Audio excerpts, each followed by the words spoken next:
would you like to know more? I would like to know more. 25 years of Starship Troopers. Can you believe it? I look at you and I think it's 25 years. Come on, you want to live forever?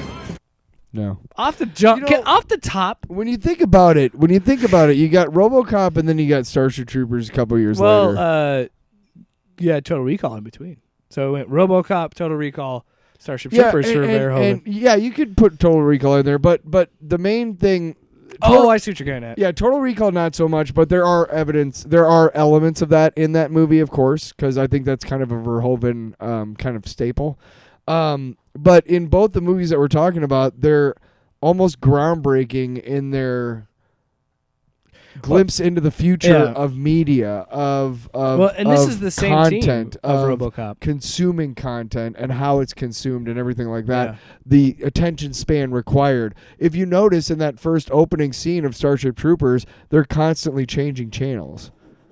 You know, like they never stick on one thing for very long. Ed Neumeyer is the guy who co-wrote RoboCop. He also wrote this. Of course. And so you could see the him and He's Verhoeven. great at satirical content. So I got that sick ass Blu-ray nice. for the 25th anniversary, and I was sick ass. I watched it with commentary, and no one will ever love their movies as much as Paul Verhoeven. How does he sound again?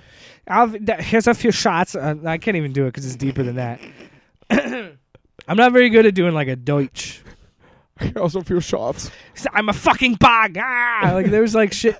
No, and we'll talk about it in the trivia and shit. I'm a fucking bog. No, yeah. Clancy Brown was talking about how the bugs were CG, right? Yeah. But I love Clancy Verhoeven was Brown. hands-on and was like getting an actor's face, like mimicking the bug, and like this is trying to get the performance out of him. Yeah. And he was like, I'm a big fucking bug. I'm going to eat you. Like he would do that shit. And I just blew out the mic, and Clancy Brown was like, I fucking love that guy. And I was like, I would work for that dude. Hell If he's that committed to this movie and he's like, I'm a fucking I'm bog. a fucking, but off the top, can we That's talk gonna about go on a sounder. off the jump? I'm a fucking bog. It's like the cockroach under my shoe says. Clean your house. Fuck you. You're a cockroach. Yeah, fuck you. What the fuck? Off the man? jump, Michael Ironside. Unbelievable. Dude. Classic in Unbelievable. anything. Classic in anything. That's why I have the two. They sucked his brains out. He's got such just a. Here's the thing: the guy was born angry. It looks like, you know what I mean? Doesn't he look like he was born like taking no shit? Yeah. Like, I'm not gonna take any shit. I'm here for business. Like, I can't imagine Michael Ironside being like in a comedy, like in a movie where he laughs. See, a that's lot. what I would have liked to have seen. I would like to have seen him do comedy just to see Is if he could. is he still with us? I thought he was still alive. I don't think he's like active though. I think he's No? done. Anyway, yeah. Okay, so before we went on the air to talk about this, I have a deep connection to this movie because like I was talking about this. I realize it is kind of crazy how when you see certain, for me anyway, and my wife have always talked about this. She said that movies have always had a deeper meaning for me. That's how I remember things. That's how I'm tied to things. So I've always loved movies. Yeah. And my dad really fucking loved this movie. Yeah. And love my dad, but probably should have let me watch at the age I did. It's a little violent. But that's the thing that attracted me to it was the big bug fighting stuff. I totally missed any of the fascist themes that were going on. Oh, of course. And I remember watching those propaganda things as a kid. I'm like, is this supposed to be funny? Because it plays fun. Like, even as a kid, I'm like, this seems weird. I was a little older, obviously, when I first saw it. Yeah. I think I had started understanding what satire, what parody was. I think I already knew by then because I watched a lot of comedic stuff growing up and stuff, so I kind of had a good grasp on it. I don't think I caught too much of the fascist themes, maybe on the first watch, but definitely on subsequent ones. Because the first time you watch it, you're like, yeah, fucking shooting bugs, Yeah. It's a good movie. And I think that's why the movie got hated. Too bad. Yeah, Casper Van Dien should never act in anything ever again. That should have been his only movie. But I think that's why this movie is so hated, is because when it came out, and then as it's gotten like RoboCop, it's gotten more appreciation as time has gone on, and I think it's because people miss the point of it. I think a lot of people didn't understand this is what a propaganda pro-war movie looks like. Right. And they were doing it in such a tone to be like, and even in his the DVD commentary, or Blu-ray commentary, he opens it up saying, this movie's whole mission statement is war makes fascists of us all. Yeah. And that's coming from someone who grew up in Nazi Germany, who has seen firsthand of what happened. The first things first is that you notice, even on your first watching, is that it is a different... It's a Nazi propaganda movie. Well, it is a different society because they talk about very early on how you have to be a citizen to vote. And you don't get citizenship unless you military join service. the military, right. Which is Robert Heinlein, the writer of the book's actual beliefs. He Heinlein, believed that you should have to serve in the military to vote, which is ridiculous. And, there's purists that hate this movie, but I think... I haven't read the book. I just kind of went through and watched different analysis of the book and read through the book getting ready for this. And that book is pro-war. Oh yeah. Heinlein was very pro-war. Heinlein was very pro-war. Even that, and then I went in a deeper hole because then I found have you ever heard of the book The Future War? I think so. And it deals with similar themes, but with Vietnam, and like the whole idea is the soldiers are time displaced. So it feels like 5 minutes for them is like 1,000 years. So like the book ends I think the book starts in like the year 20 something and ends in the year 31, 35 or some shit like that. God. It's an interesting book.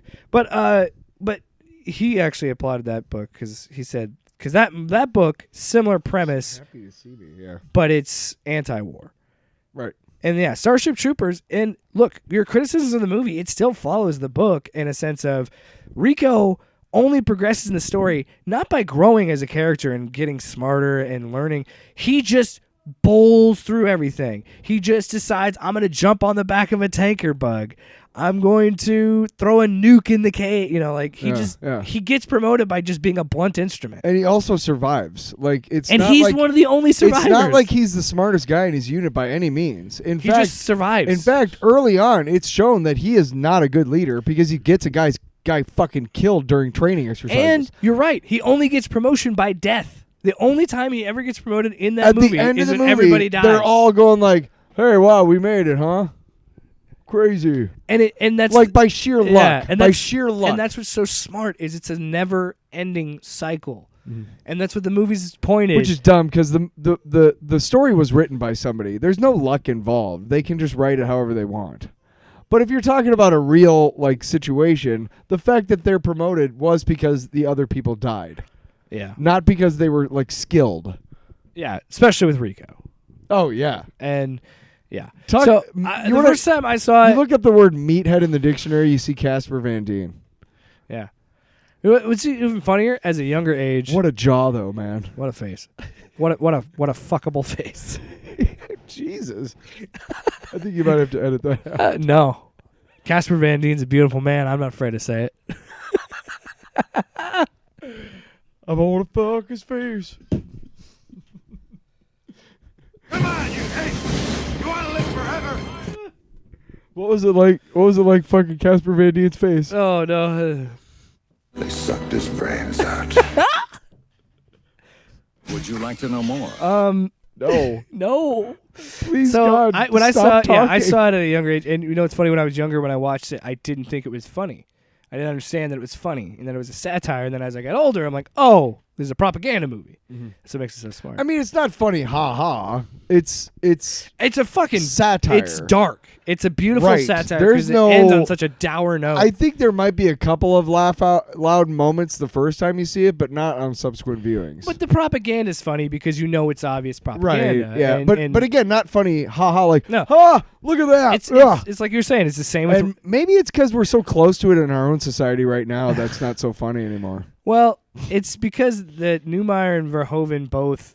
They do like we're talking about. They're doing what they did with RoboCop and those commercials and you see them watching TV. It is such a hard cut from everything, and you're like, oh, this movie has a message. It's this anti-capitalist message. It's this militarization Well, message. boil it down to everything. Our society, whether you like it or not, folks, I'm about to blow society wide open for you, okay? Everything in our society is built off of advertising. Whether you like it or not, that's how money is generated, and that's how money gets from one place to the next. Everything else is secondary to that. And guess what? Our society is not super great because it's based off of money generating not by creating things, but by advertising things that are already created to get you to spend more money so that they can make more ads to get you to buy. Does it get it?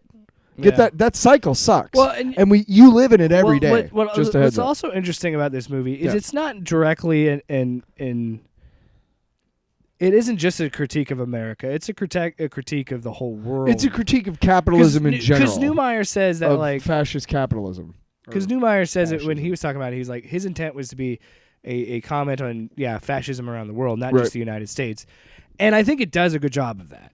I think there's obvious, with the way that the guns and the the gun porn of the movie and all that. Yeah, that's more the American approach to it, but pretty fucking it does sweet guns in that movie, though. does such a great job of, the beginning is like almost from an intentionally so is from a different movie. The beginning is 90210, like Melrose Place, like the teen drama. You're talking With about the first scenes.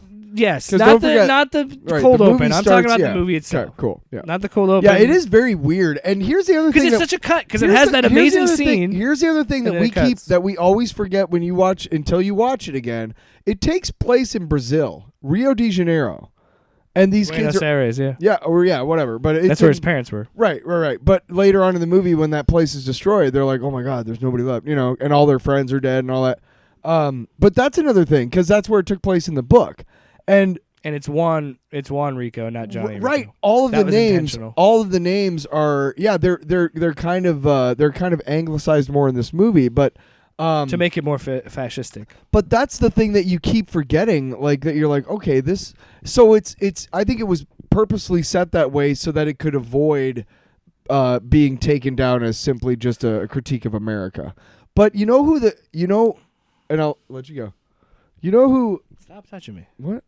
You know who the I wouldn't. You know who the MVP of this movie is? Michael Ironside. No. Neil Patrick Harris. No. He's great in this. Blanche from fucking Golden Girls. Oh yeah, I forgot. Right? She's the blinded lady. The fucking doctor, dude. Oh, but that's another. Okay, so stop. Her Stop monologue- talking. Fuck you. No, I'm kidding. No, But her monologue is great. I'll jump off of what Stop you're saying. touching me. What I want to say ties into that. So I'll jump off what you're saying. No, I was just saying that so that we could both, because I knew you were kind of overlooking her, or you hadn't thought about her, but that scene to me is one of the best ones. Well, okay, so Especially knowing that Denise Richards probably had to hold that oatmeal in her mouth for like 10 minutes while they filmed the scene. Like, sorry. the difference to have that like super gory and graphic cold open, and then to have like this teenage melodrama, it's from a different movie, and it's wooden.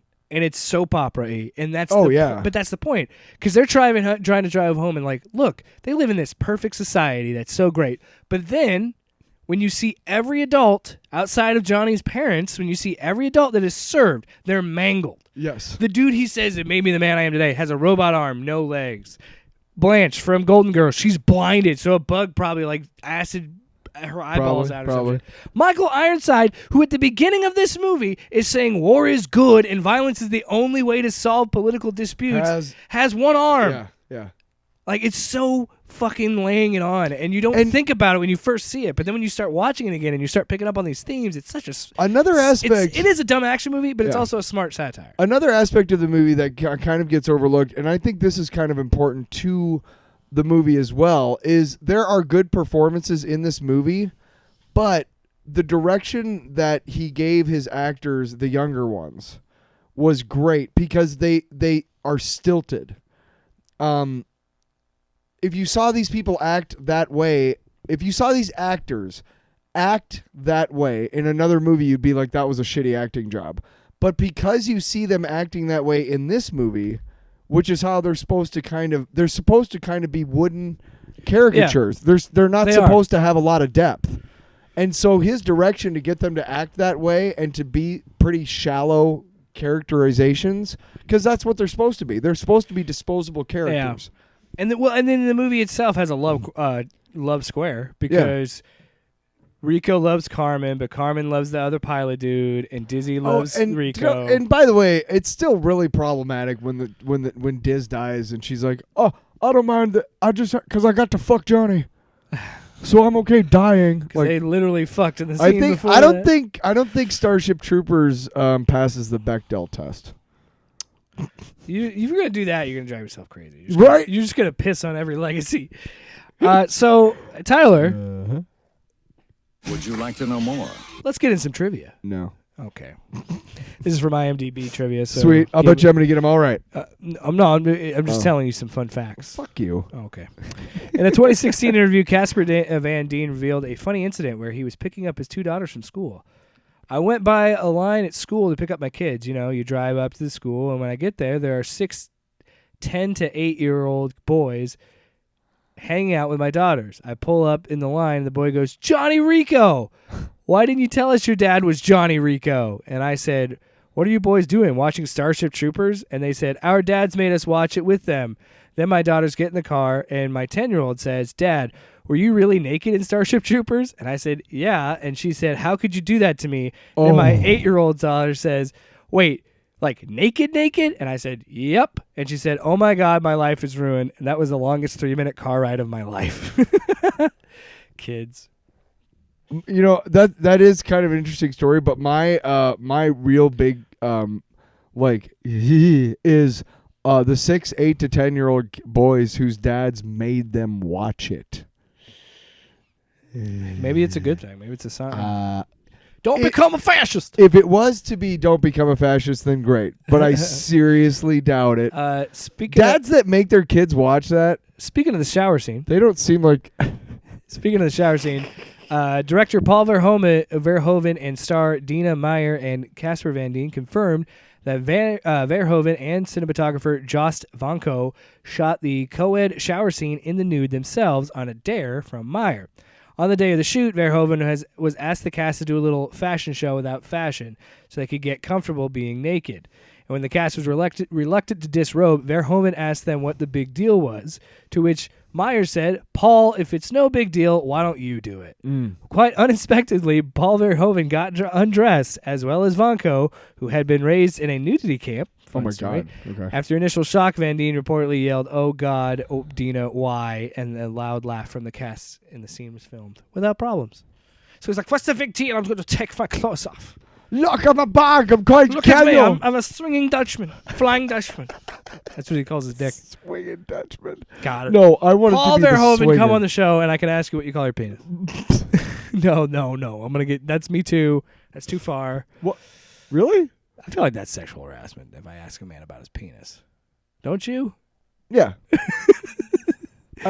I just think if somebody asked me, I guess it depends. Well, if somebody asked me like what I called my penis, first of all, I don't really have a name for it. Secondly, why did you ask me that? I don't think. Yeah. First off, you know what? I like the response. First off, I don't know why. I don't have a name. I don't have a name for it. I don't know why. You might want to cut that part out. Shit. You know what? We could just cut this whole damn. So cut the whole episode. There's too many cuts need to be made. This is the episode where we tell people who we really are. Neil Patrick Harris was often called Doogie Himmler whenever he wore the military intelligence uniform, as it bore resemblance to SS uniforms. Yeah, a little bit.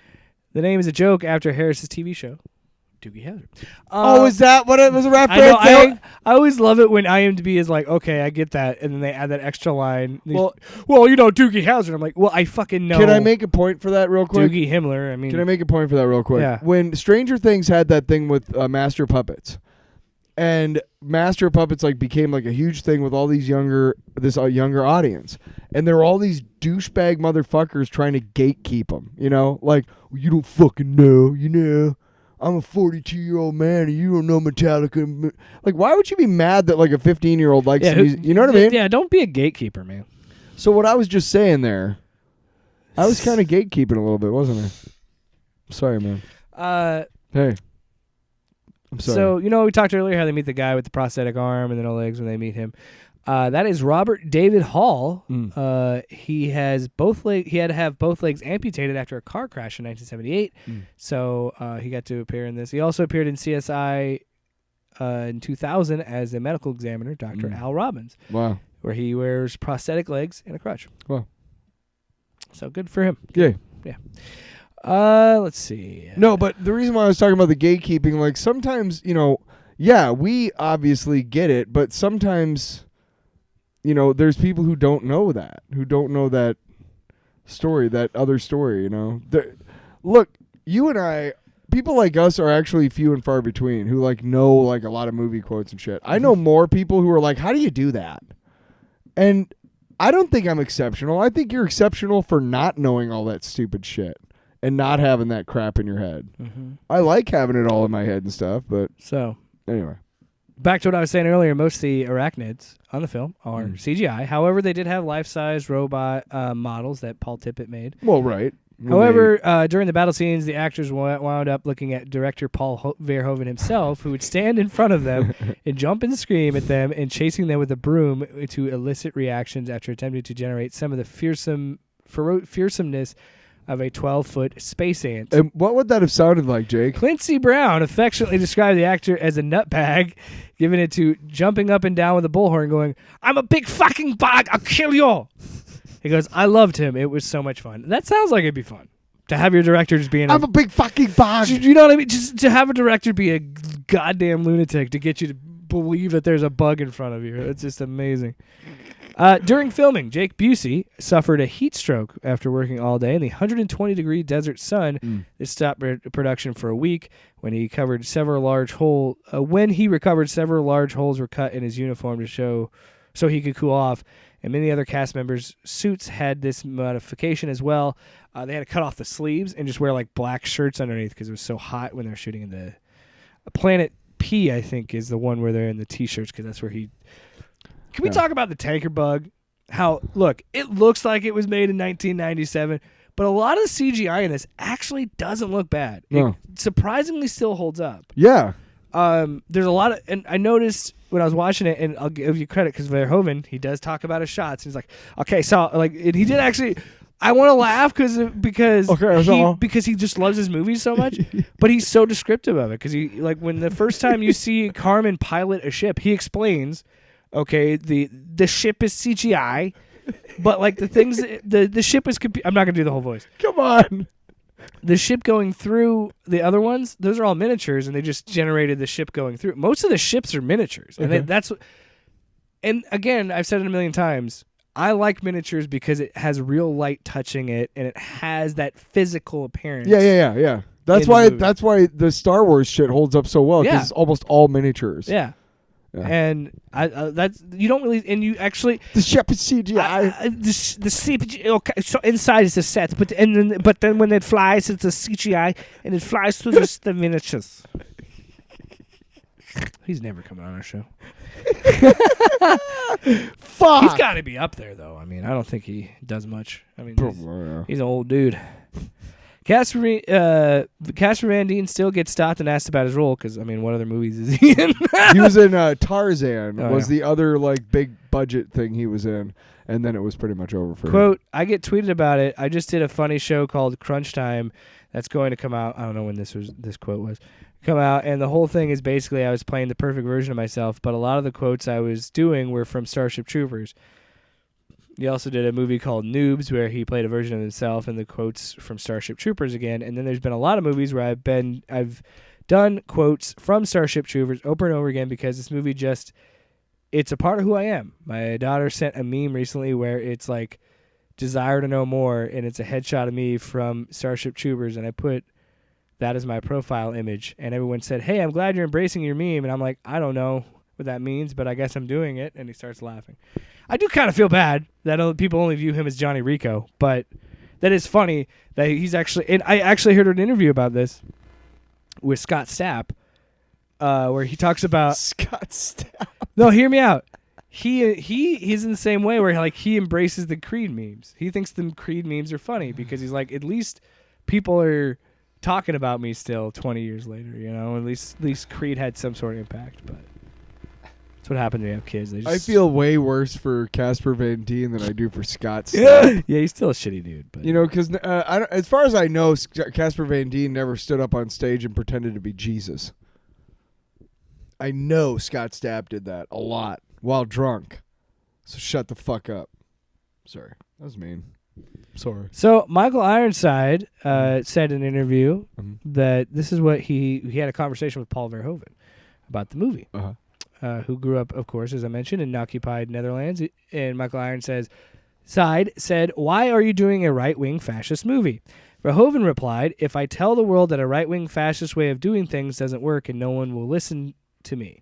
So I'm going to make a perfect fascist world. Everyone is beautiful. Everything is shiny. Everyone has big guns and fancy ships, but the only good thing it is for is killing bugs." I was like, he gets it. He gets it. Yep, nailed it. Yeah. The door's shut. He wants to go upstairs. Any other things you want to talk about in the movie? Because I only have a couple other little factoids I want to bring up. I think that there's so many things that are fascinating about it because, like, on one hand, you have these over-the-top, extremely violent scenes. Yeah. Like, when you go back and you watch the pilot dude getting his brain sucked out, It's pretty fucking visceral, dude. it is very over-the-top.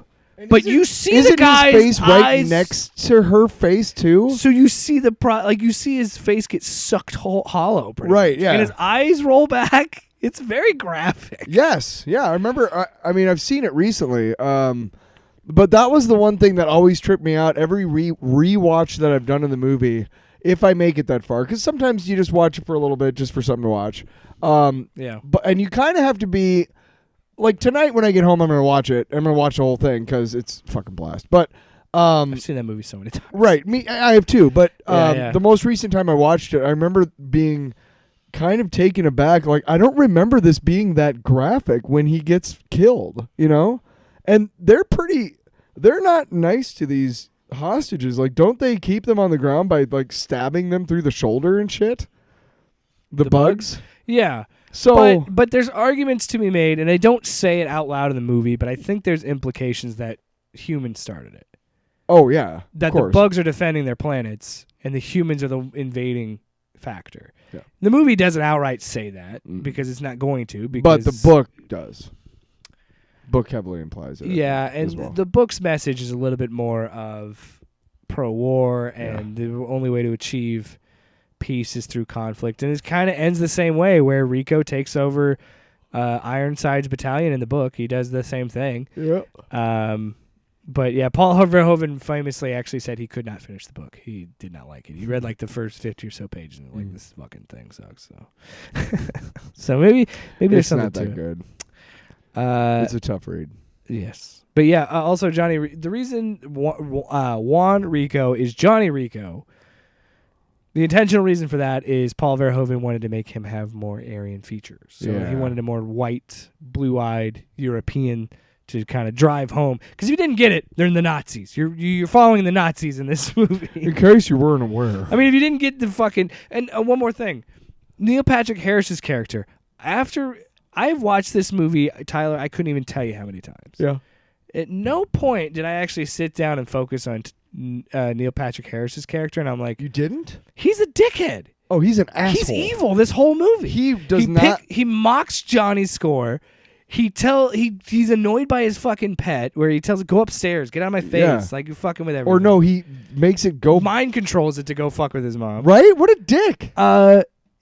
He knew that people were going to die when he sent them to Planet P, but he wanted them to go so he can see if there's the brain bug. Yes. So, like, he's arguably one of the villainous characters, but he is still the friend of the main character because these are the bad people you're following. And they all end up together, yeah. It's and the same shot Yeah. where the three of them are at the school, Yep. and they say, no matter what, we got to stay friends. It's the same shot when they're all cheering that their enemy's scared of them.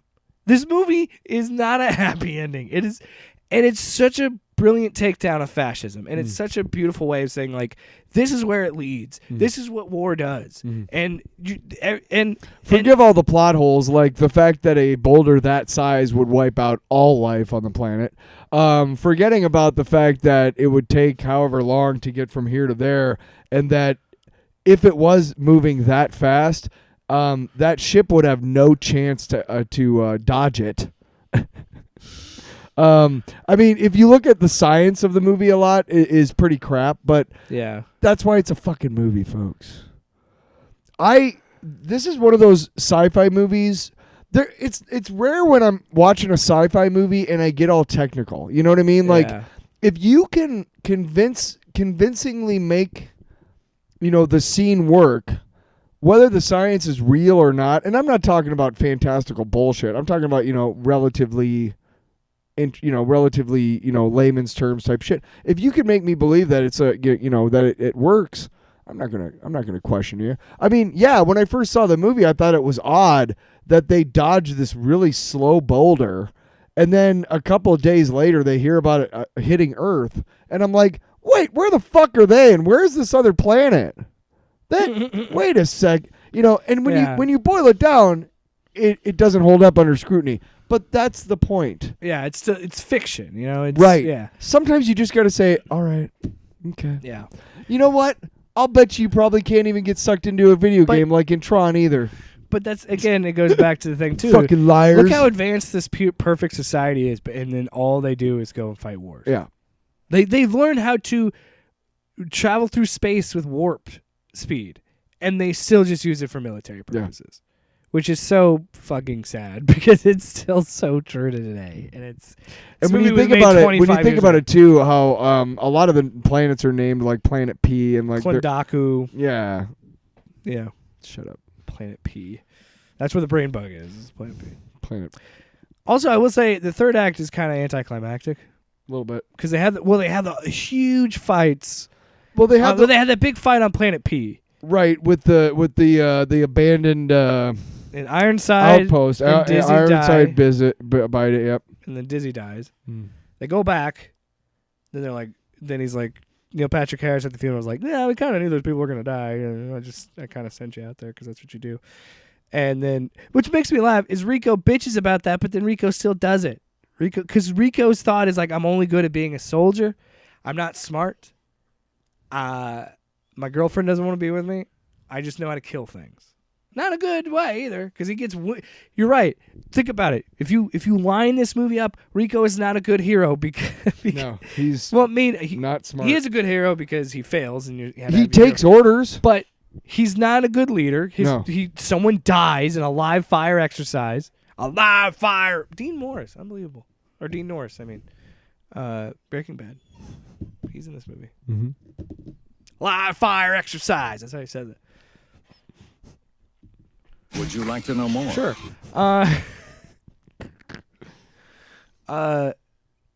He gets stabbed. He gets fucked up on Klendaku at the beginning of the movie. Yep. Dizzy dies. Mm-hmm. Yeah, he's not the greatest. And yeah, the way it ends, the two people that they were going to be with, that Carmen and Rico are like, we're not meant for each other. They die. Vicious deaths. So then they're brought back together. They don't end up together. And they don't even like each other. They don't even like each other. No.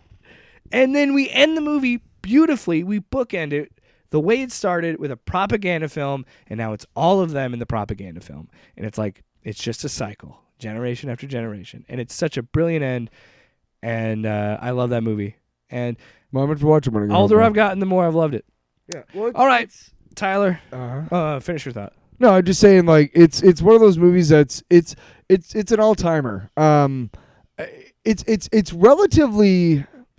what's the word? It's relatively it's not, you don't have to really devote a lot of your brain to it, if that makes sense. Like it's not like a lot of other sci-fi movies. It's almost very straightforward. It's almost more action than sci-fi. So that you can it's a lazy Sunday, type of movie. And here's the thing is you're never going to be sitting there like in the middle of the movie going, man, how much more time is, you know what I mean? Like it's pretty tight. Hey man, there's not a lot of filler. When it was on HBO, it was on. Might as well watch it. That's what I'm just saying. Like, I mean, when it comes down to it, that's one of those movies like Beverly Hills Cop and like a couple other ones that if I got nothing going on right now, man, let's just be honest. Most Verhoeven's action movies are movies I'll always watch. Total Recall I watched the other day again. Get your ass to Mars. Get your ass to Mars. But that prosthetic. Dude, he looks like he's on fucking crack. The when prosthetic they're trying to, is so gnarly though. Oh yeah, and especially the lady or the 2 face weeks. underneath. 2 weeks. 2 weeks. Yeah. Quid. Guess who else is in that Yeah, movie? Michael Isaac. They sucked his brains out. Off panel, off topic with Jake and Tyler.